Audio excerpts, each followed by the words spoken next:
बहुत समय पहले एक छोटे से गांव में एक बूढ़ी औरत रहती थी। उसके घर में केवल एक ही बेटी थी, चंद्रा। बूढ़ी औरत हर सुबह अंधेरे में उठकर घर का सारा काम कर लेती, पर चंद्रा देर तक सोती रहती। जब सूरज छप्पर पर चढ़ जाता, तब माँ उसे जगाती, पर चंद्रा आंखें मलते मलते यही कहती, चढ़ने दे माँ, मैं तो बिना कंघी के जूड़ा बांध लूंगी और मेरे तो आधे पैसे में भी गुजारा हो जाएगा। एक दिन उधर से राजकुमार गुजरा। उसने ये बात सुन ली। राजकुमार को बड़ी हैरानी हुई कि कोई लड़की आधे पैसे में कैसे जी सकती है। यह बात उसके मन में बैठ गई। उसी समय उसने सोच लिया, मैं इसी लड़की से विवाह करूंगा। राजा को जब पता चला तो वे चौंक गए। गरीब घर की लड़की, आलसी, साधारण। पर राजकुमार अड़ा रहा। उसने कहा, अगर इसी से विवाह ना होगा तो मैं मर जाऊंगा। राजा मजबूरी में मान गए। विवाह धूमधाम से हो गया। चंद्रा महल में आ गई, पर उसकी बात आधे पैसे में गुजारा राजकुमार के मन में गड़ती रही। कई महीने बाद राजकुमार ने एक बड़ा जहाज बनवाया।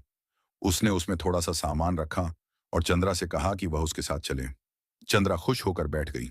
जहाज समुद्र पार करता हुआ एक दूर देश के किनारे पहुंचा।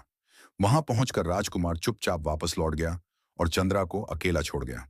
उसने जाते जाते चंद्रा की साड़ी में आधे पैसे का एक छोटा सा सिक्का बांध दिया था, ताकि देखा जाए कि चंद्रा क्या करती है। पहले दिन चंद्रा भूखी रही। दूसरे दिन उसे साड़ी में सिक्का मिला।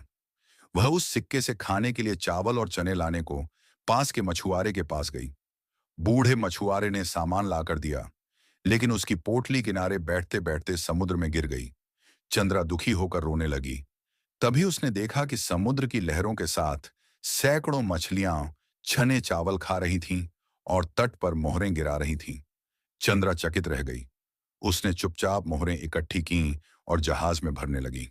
अब उसके पास इतना पैसा था कि वह खाने पीने का अच्छा इंतजाम कर सकती थी। वह रोज मछुआरे को मोहर देकर सामान लाती और धीरे धीरे उसने कुछ मजदूर बुलाकर जमीन खरीदी। फिर एक भव्य घर और महल जैसा भवन बनवाने लगी। समय बीतता गया। मेहनत, समझदारी और भाग्य के सहारे जल्दी ही उस सूने किनारे पर एक सुंदर महल तैयार हो गया। चंद्रा ने अपना रूप और पहचान छुपाने के लिए पुरुष का भेष बना लिया, ताकि कोई उसे पहचान न सके। कई महीने बाद राजकुमार नया जहाज लेकर वहां आया। पुराने जहाज में न चंद्रा थी न कोई और। उसे लगा वह मर गई। वह दुखी मन से तट पर उतरा। तभी दूर से उसे एक सुंदर महल दिखाई दिया। वह जिज्ञासावश अंदर गया और मजदूर बनकर काम मांगा। महल का मालिक एक पुरुष दिखाई देता था, पर असल में वह चंद्रा ही थी। चंद्रा ने तुरंत राजकुमार को पहचान लिया, पर राजकुमार उसे न पहचान पाया। चंद्रा ने उसे अच्छा भोजन और रहने की जगह दी। राजकुमार रोज सोचता, इतना बड़ा महल, इतना धन, ये कौन है? ये सब कैसे? महल का काम पूरा हो गया। एक दिन दावत रखी गई। खाने पीने और सोने चांदी की कोई कमी नहीं थी। राजकुमार चाहता था कि मालिक से मिले। जब सब एकत्र हुए तो महल का मालिक धीरे धीरे आगे आया और उसने अपनी पगड़ी उतारी। यह देखकर राजकुमार दंग रह गया।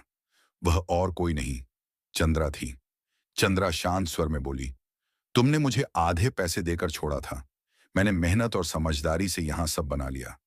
इंसान को रूप रंग या आलस से मत आंको।